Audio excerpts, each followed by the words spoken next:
안녕하십니까. 12월 5일 마감 시황 방송을 시작하겠습니다. 먼저 장고부터 살펴보겠습니다.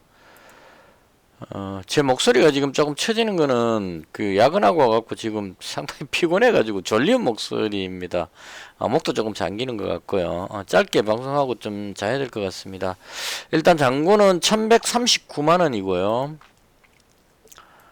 마이너스 2만원입니다. 12월 지금 2거래일째인데요. 마이너스 28만원. 아직까지 심각한 수준은 아니고요. 일단 오늘 조금 아쉬웠습니다. 오늘도 장 시작할 때 플러스 한 25만원에서 시작을 했는데 많이 올라갈 줄 알고 제가 가진 종목들이 제가 우크라이나 재건 쪽을 가지고 있어가지고요. 그래서 기대감 때문에 팔지를 못하고 계속 가지고 있었는데요. 그게 플러스 한 25만원까지 갔던 게 마이너스 2만원이 될 때까지 장 끝날 때까지 계속 조금씩 계속 흘러내렸습니다. 그리고 대책이 없어가지고 뭐 뒤늦게 팔려니까 아까워가지고 못 팔고 그래가지고 홀딩하고 넘어왔습니다. 그냥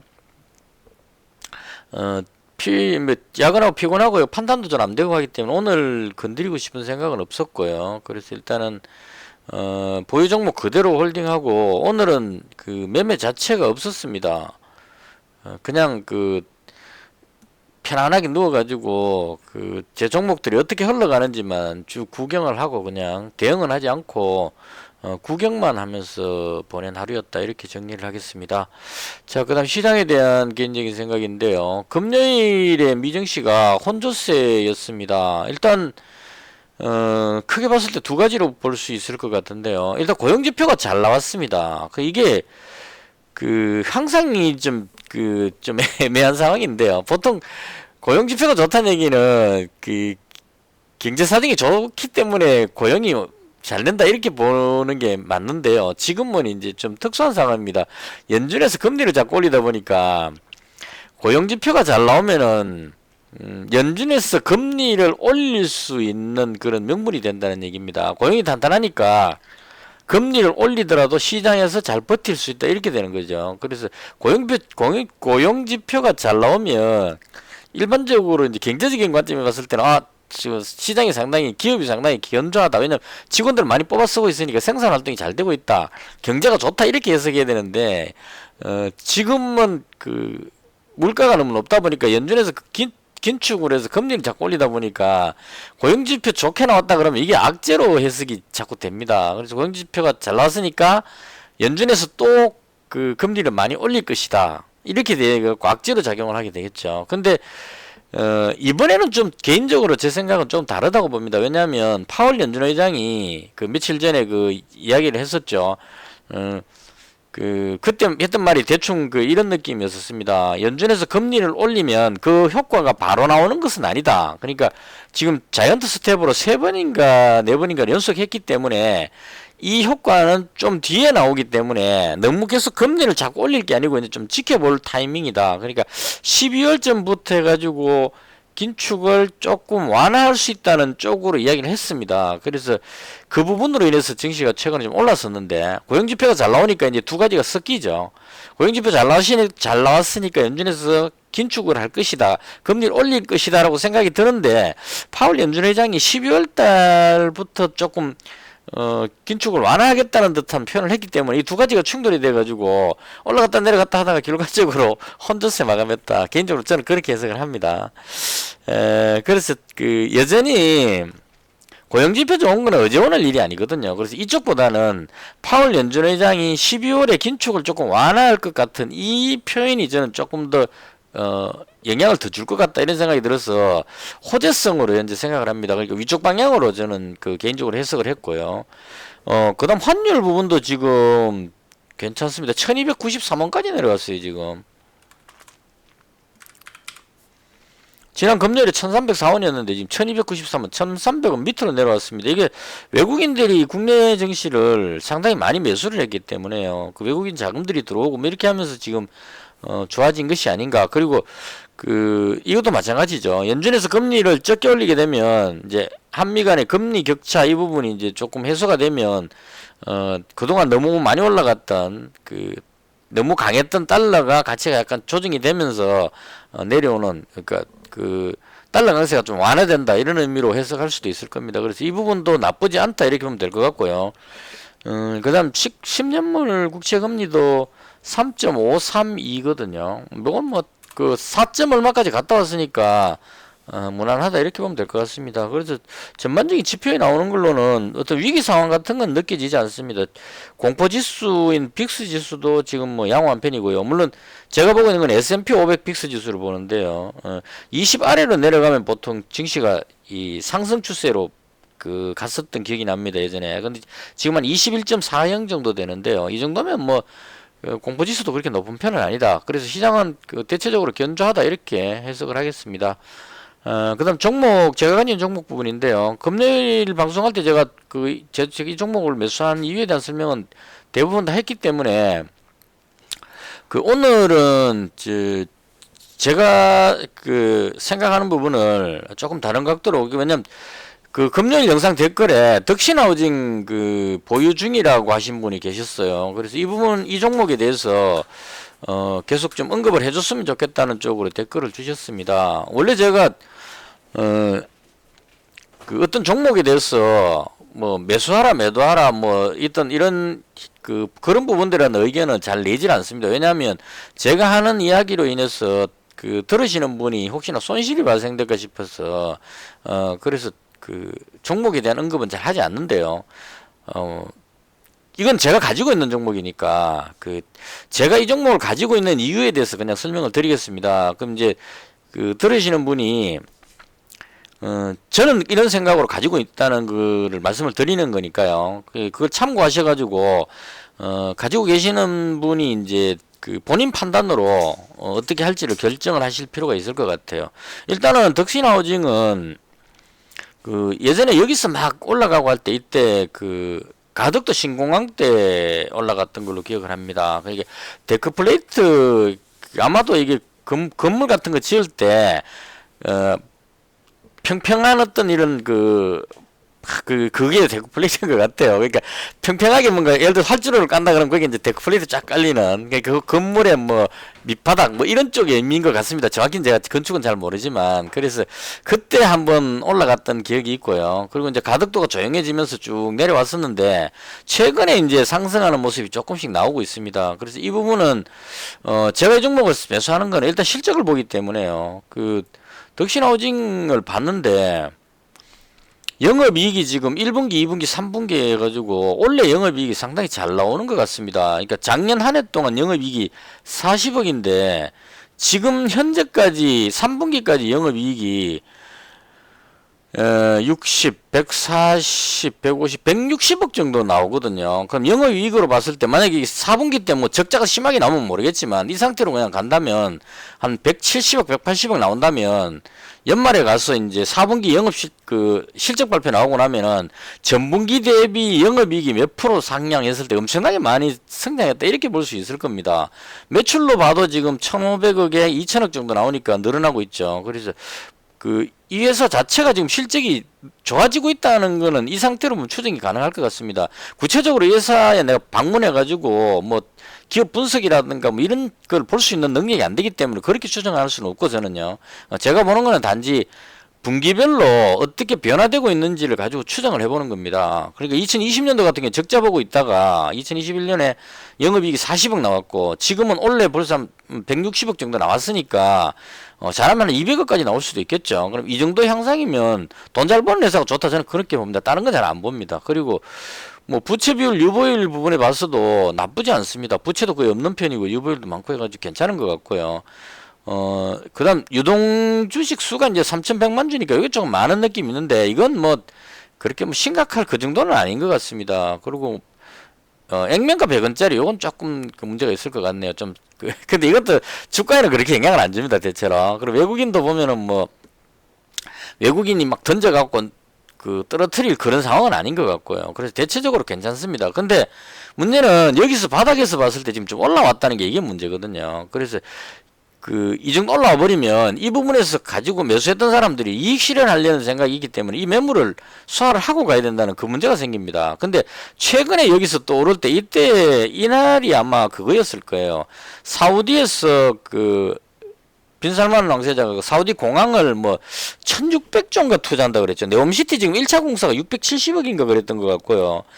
우크라이나 재건 사업이 지금 한 900억대 정도로 이야기하는 것 같습니다. 그런데 공항이 사우디 공항을 새로 이제 이렇게 만드는데 한 1600억 정도를 투자하겠다. 지금 사우디가 돈이 지금 넘쳐나기 때문에 그런 것 같은데요. 그래서 그런 이야기가 나오면서 다른 거 올라갈 때 이제 공항 건설하면은 넓은 공간에 이렇게 데크플레이트 이런 게 많이 쓰일 거라고 짐작을 하는 거겠죠. 가덕도 공항 할 때도 얘가 움직였기 때문에 그런 의미로 여기 올라가지 않았나 싶습니다. 그래서 저도 지금 들어가 있는데 얼마에 잡았죠 이거?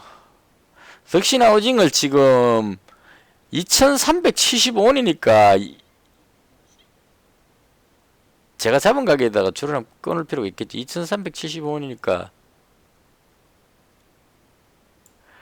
이날쯤 잡았을 겁니다. 제가 잡고 나서 지금 계속 밀리고 있어서 약간 손실이 발생되어 있는 상황입니다. 현재. 그러니까 한 6.53% 정도 손실이 나 있는 상태인데요.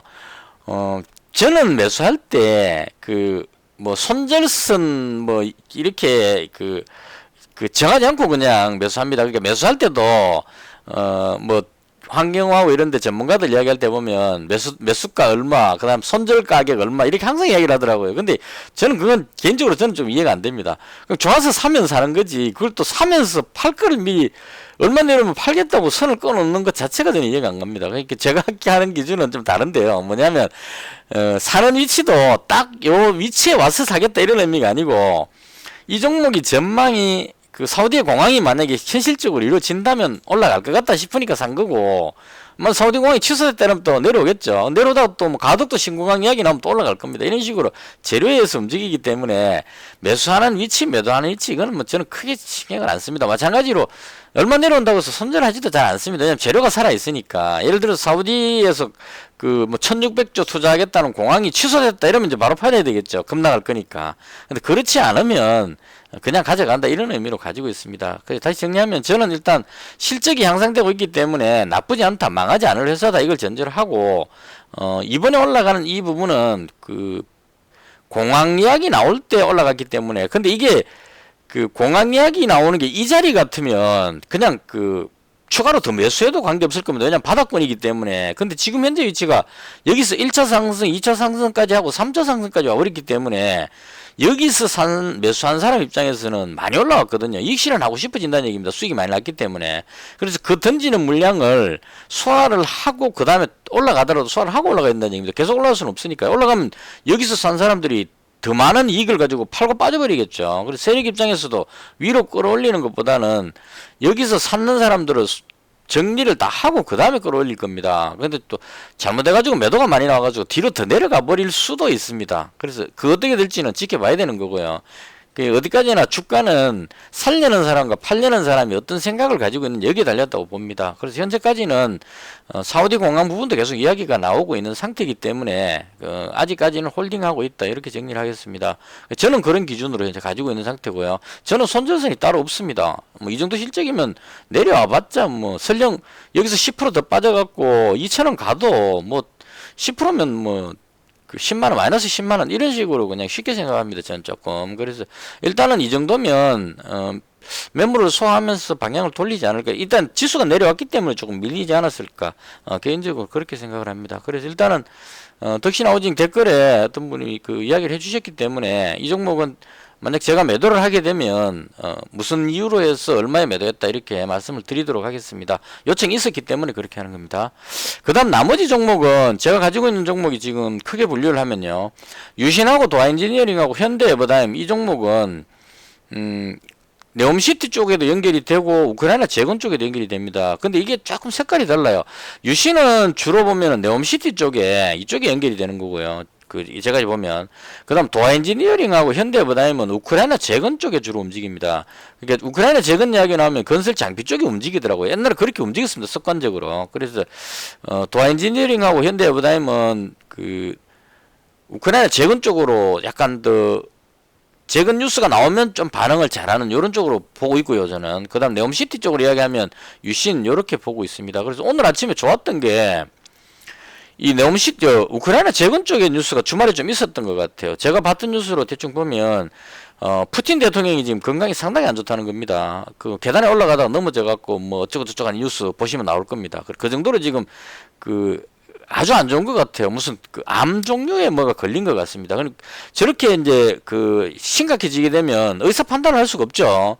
핵무기를 발사시킬 수 있는 권한을 가진 최고 책임자가 정신이 몽롱하다. 이건 말이 안 된다는 얘기입니다. 그래서 푸틴 대통령이 그 이제 정권이 교체될 가능성도 생각을 해봐야 될 겁니다. 저 정도 경과학하면 그 제가 봤을 때는 요양하러 가야 되는 상황이지. 지금 대통령 자리에 앉아 있어야 될 건 아닌 것 같습니다. 푸틴 대통령은 빠지게 된다면 어떤 현상이 생기느냐.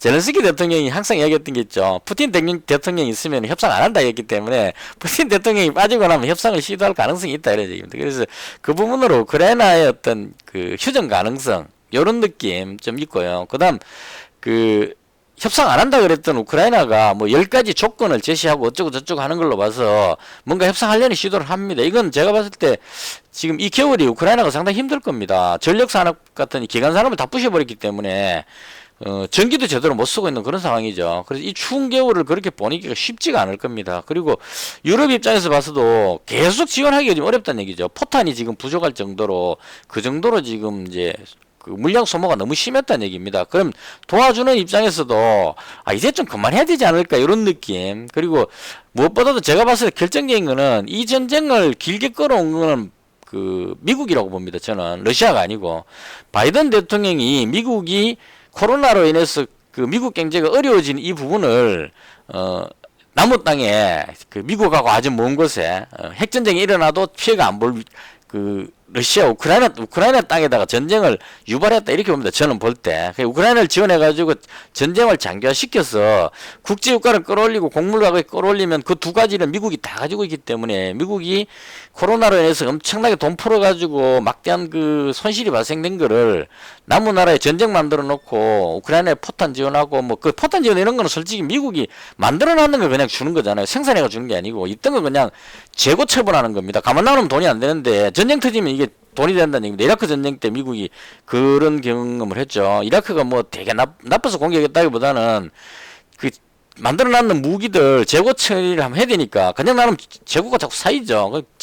좀 낡았는 포탄 같은 거 갖다 다 사막에다 다 부어버린 거죠. 그리고 그걸 석유로 받아오는 겁니다. 이런 식으로 해서 이제 미국의 잔머리로 그렇게 됐다고 보는 입장이기 때문에 마찬가지로 러시아 우크라이나 전쟁도 미국이 코로나로 인한 어떤 그런 악재를 인플레이션 같은 이런 안 좋은 경제에 안 좋은 부분을 전 세계로 그냥 전가시켜 버렸다. 자기들이 석유하고 곡물 이런 게 있기 때문에 그걸 가지고 엄청나게 돈 벌었겠죠. 사우디가 돈 버는 거 보면 미국도 같이 벌었을 겁니다. 그걸로 인해서 모든 걸 다 해결해 버렸으니까. 그 제가 말씀드리고 싶은 거는 바이든 입장에서 봤을 때, 미국 입장에서 봤을 때 이제 이 정도 됐으면 빼먹을 거 다 빼먹다.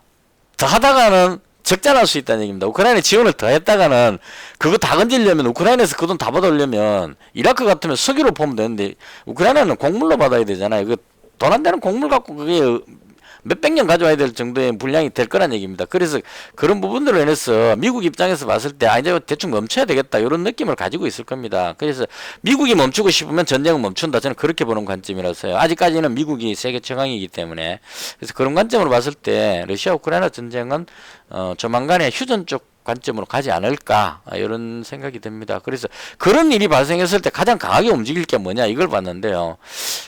이 건설 장비 쪽에 현대 두산 인프라하고 현대 건설기계 이거는 여기서부터 외국인이 거의 다 끌어올렸습니다. 그래서 겁나서 못 들어가는 겁니다. 이거는 보시면 계속 지금 끌어모았죠. 그래서 이렇게 올라갔고 그 현대 두산 인프라도 마찬가지입니다. 물론 여기 중간에 한번 털어먹긴 했지만 이 아래에서부터 지금 그 엄청나게 많이 매수해가지고 지금 외국인들이 대부분 다 가지고 있습니다. 그래서 여기는 못 들어간 이유가 만약에 제가 들어가서 이게 확 올라가면 외국인들이 지금 확 털어버릴 거라는 겁니다. 이익실현에 그렇게 여기서부터 샀기 때문에 평단가가 여기라면 이 정도면 다 쏟아버려도 엄청난 이익이 생긴다는 겁니다. 그래서 외국인 털어먹을 거 겁나가지고 못 들어가는 겁니다. 그러니까 그래서 못 올라가니까 외국인이 계속 사는 거죠. 뭐 그냥 그 자꾸 끌어올려고 저기 가서 팔아버리면 되니까 그런 의미로 자꾸 사는 것 같고 물량이 이제 시간 말라서 올라간다 이렇게 봅니다. 그리고 이쪽으로는 들어갈 수가 없어서 얘가 강한 건 이해를 하지만 그렇게 할 수 없으니까 데모도 지금 최근에 여기서 너무 많이 올라갔어요. 강하게. 그래서 이 부분도 더 올라가면 이익 실현하려는 사람이 많을 겁니다. 여기서 10,000원에서 샀는데 20,000원 되면 2배 돼버리잖아요. 그럼 얘는 끌어올리면 얻어먹고 떨어질 가능성이 있다는 얘기입니다. 그래서 못 들어간 거고 현대해보다임은 여기서 거의 못 올라갔어요. 그냥 8,000원대 있다가 지금 9,000원대니까 못 올라갔습니다. 그래서 이 부분으로 인해서 우크라이나 재건 뉴스 나면 얘가 그나마 올라갈 가능성이 높지 않을까. 이래서 이제 얘를 집중적으로 지금 300만 원을 가지고 있는 거고요. 그다음 그 도화 엔지니어링도 마찬가지입니다. 200만 원 가지고 있는데요. 얘도 마찬가지로 많이 빠졌기 때문에 다른 거 올라갈 때 올라가지를 못했기 때문에 우크라이나 재건 뉴스가 나오면 올라갈 가능성이 있겠다. 그래서 얘 200만 원 가지고 있고요. 유씨는 네옴시티 쪽하고 그 우크라이나 재건 쪽 양다리 걸쳐 있기 때문에 그런 의미로 지금 가지고 있는 그런 상태입니다. 그래서 대충 이렇게 해서 이쪽에다 비중이 지금 좀 많은 상황이고요.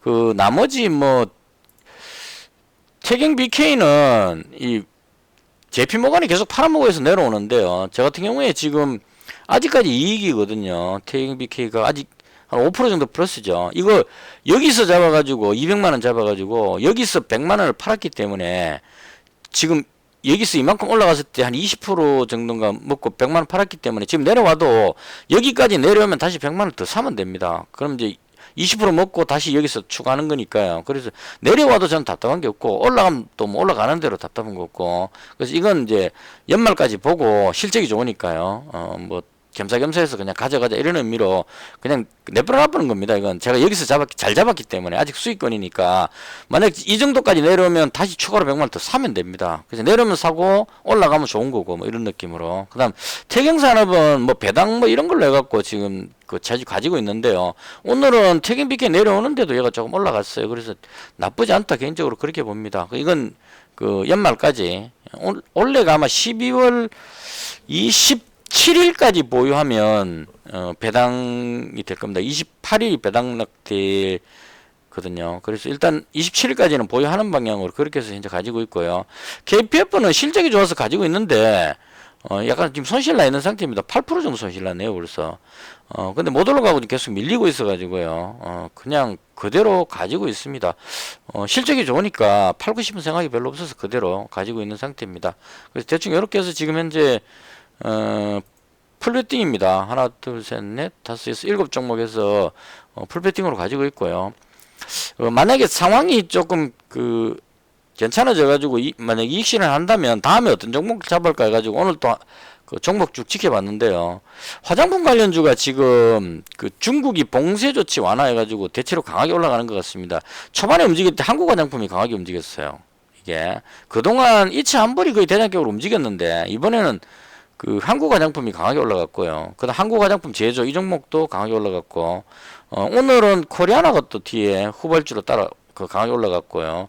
클리오도 올라가고 이런 식으로 해서 그리고 그 연우라는 종목 이게 화장품 용기 같은 거 만드는 회사인데 이쪽도 올라갔고 세화 PNC는 그 머리 샴푸 뭐 이쪽이었던 것 같은데요. 얘는 또 상한가 끌어올렸습니다. 가격이 저렴했기 때문에 작정하고 땡겨 올린 것 같아요. 실적은 안 좋지만 앞으로 좋을 것이라는 기대감 이렇게 해서 이제 확 땡겨 올리는 이런 식으로 그 중국 관련주들이 중국 소비 관련주들이 좀 강했다 이렇게 보면 될 것 같습니다. 그 여행 관련주도 좀 괜찮았던 것 같고 근데 이쪽으로 들어가지 않은 것은 중국이 봉쇄 조치를 완화하는 것까지는 맞는 것 같은데 이대로 계속 쫙 올라갈 것 같지는 않아 가지고 일단 좀 눈치 보고 있는 상태입니다. 들어갈까 말까 하다가 그냥 참고 있는 그런 상태입니다. 그래서 화장품 관련주들 좀 좋았던 것 같고요. 그 다음 오늘 제가 하나 봤던 거는 지금 조류독감이 상당히 심하게 발생되고 있다고 하더라고요. 그래서 이제 조류독감이 원래는 체시스인데 얘가 워낙 실적이 안 좋고 종목 자체가 제가 봤을 때 영이 아닙니다. 언제 문 닫을지 모를 정도의 느낌인데 얘가 조류독감 하면 대장으로 움직였는데 지금 쉽게 못 올라갑니다. 오늘 올라가다 뒤는 밀렸죠. 그리고 이글벳도 그렇게 뭐 강한 것 같지가 않고 근데 오늘 정다운 이건 뭐 오리 쪽이니까 얘는 아닌 것 같고 대한유팜이 오늘 좀 강하게 움직여 갔습니다. 그래서 그나마 얘가 실적이 좋아 보여서 요 종목 기회가 되면 한번 매수를 해볼까 하고 지금 관심 종목으로 지켜보고 있는 그런 상태입니다. 대충 이렇게 해서 오늘은 그럼 특별하게 매매를 하지 않고 시장 상황만 쭉 지켜봤고요. 내일부터 이제 본격적으로 해야 되겠죠. 12월 또 이제 돈을 좀 벌어야 되니까 그 지난주하고 지지난주는 고향 갔다 오느라고 바빠서 제대로 못했고 내일부터는 아침부터 좀 바쁘게 주로 이제 300만 원 가지고 있는 종목들 일부 이익 실현하고 그다음 그 새로운 신규 종목 잡고 뭐 이렇게 왔다 갔다 하면서 매매를 좀 해볼 생각입니다. 대충 오늘은 이 정도로 마쳤고요. 혹시나 뭐 그 의견 있으시면 댓글 주시면 참고를 해서 내일 방송할 때 말씀드리도록 하겠습니다. 내일도 장 끝나고 방송하도록 하겠습니다. 시청해 주셔서 대단히 감사합니다. 마치겠습니다.